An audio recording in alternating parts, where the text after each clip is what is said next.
नमस्कार दोस्तों।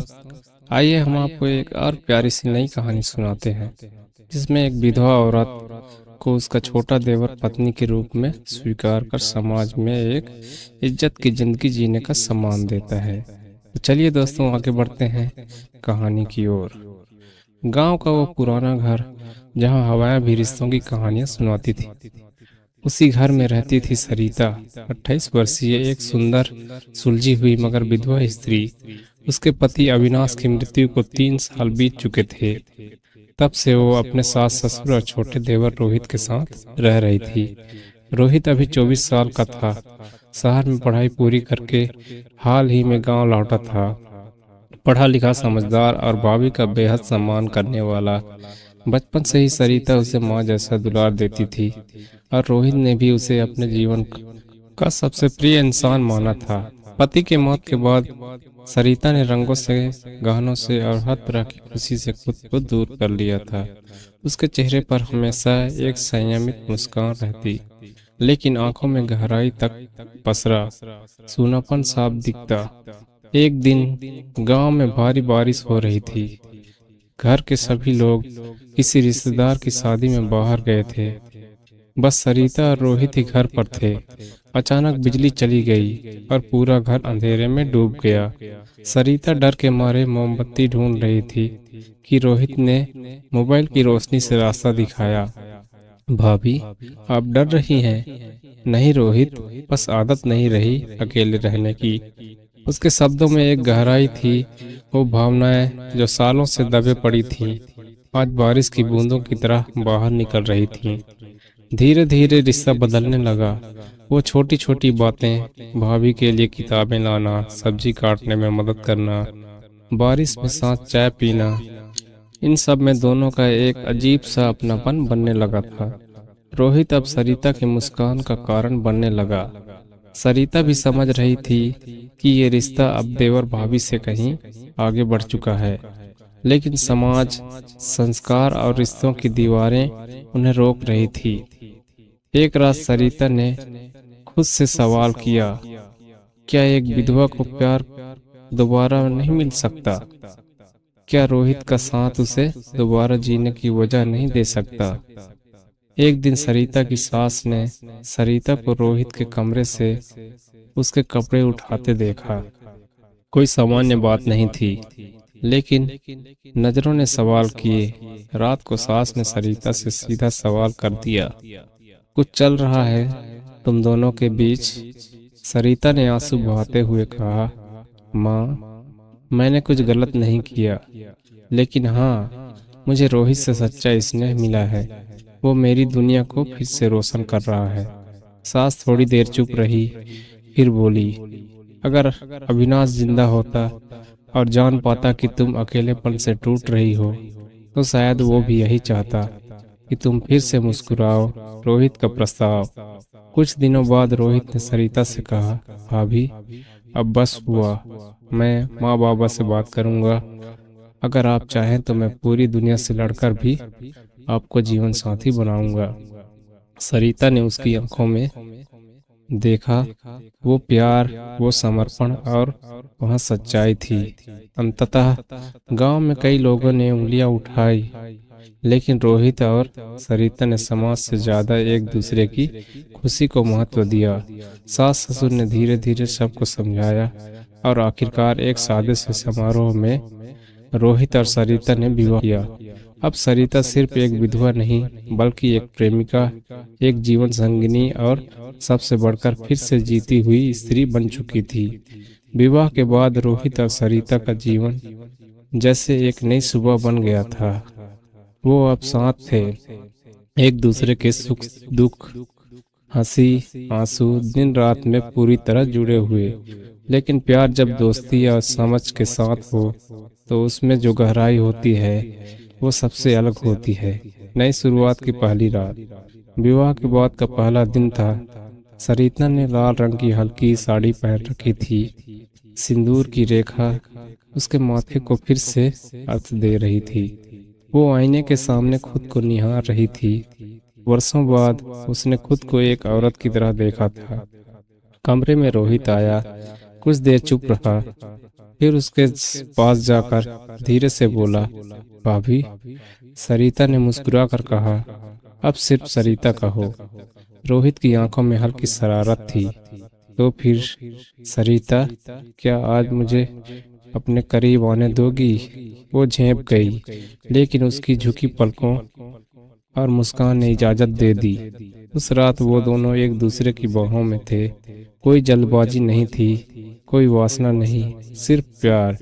धीरे धीरे सांसों के उतार चढ़ाव में घुला एक गहरा अपनापन, हर दिन एक नया रंग। रोहित अक्सर सुबह उठकर सरिता के लिए चाय बनाता।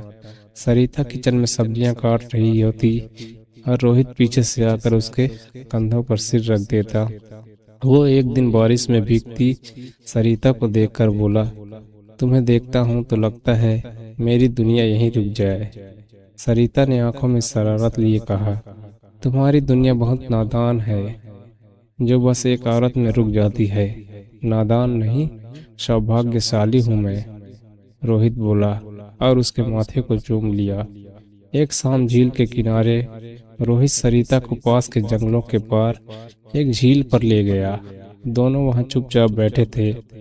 सरिता ने पूछा, क्या तुम कभी डरते नहीं कि समाज फिर उंगली उठाएगा? रोहित ने उसका हाथ थामते हुए कहा, डरता हूँ, लेकिन तुम्हारे बिना जीने का डर उस सबसे बड़ा है। सरिता की आंखों में नमी थी। उसने रोहित के कंधे पर सिर रखा और बोली, काश ये पल कभी खत्म ना हो, शारीरिक नहीं, आत्मिक मिलन। एक रात सरिता ने रोहित से पूछा, क्या तुम्हें कभी ये लगता है कि मैं तुमसे उम्र में बड़ी हूँ?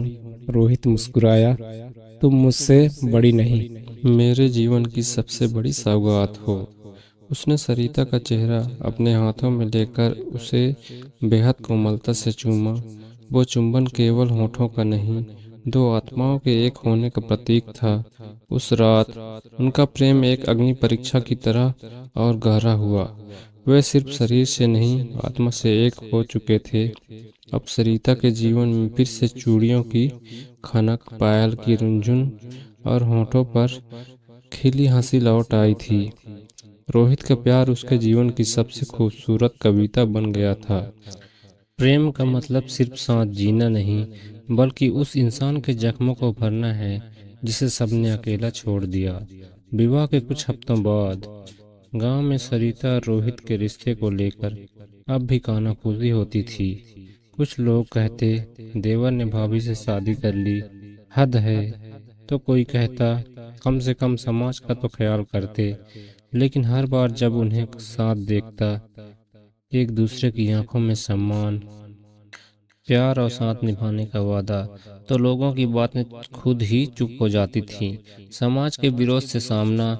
एक दिन सरिता मंदिर गई।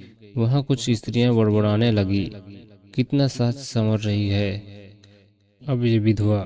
सरिता शांत रही, लेकिन घर आकर रो पड़ी।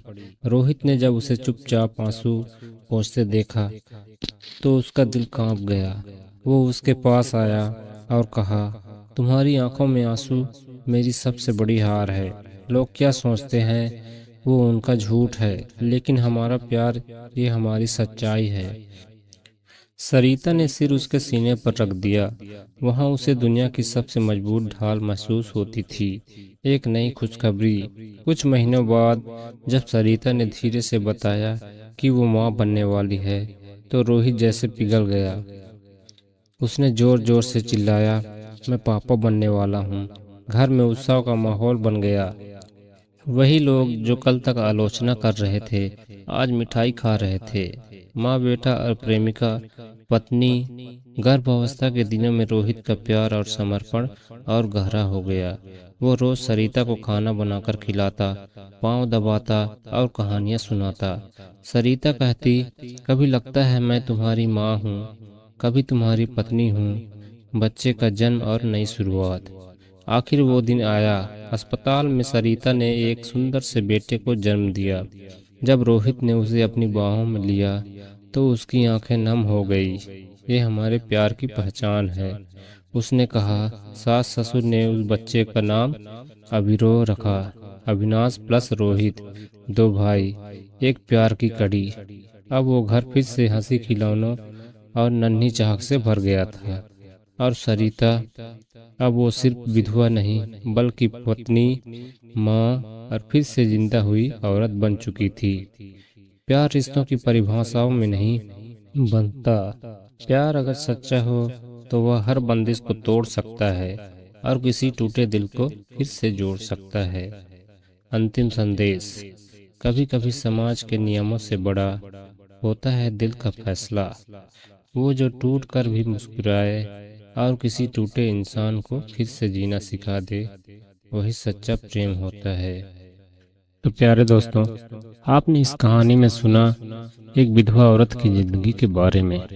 दोस्तों, आपको तो पता ही होगा कि एक विधवा औरत की जिंदगी कैसी होती है।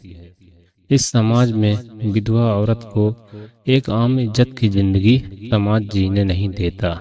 समाज के लोगों की गंदी नजरें उस पर टिकी होती है और तरह तरह की गंदी बातें करते हैं। लेकिन उसी समाज में रोहित के जैसा एक अच्छा इंसान भी होता है, जिसने दुनिया की परवाह न करते हुए एक विधवा औरत का हाथ थामा और उसे समाज में एक इज्जत की जिंदगी जीने का सम्मान दिया। तो चलिए दोस्तों, कहानी यही समाप्त होती है। और यह कहानी सुनकर आपको कैसा लगा हमें कमेंट करके जरूर बताएं। धन्यवाद।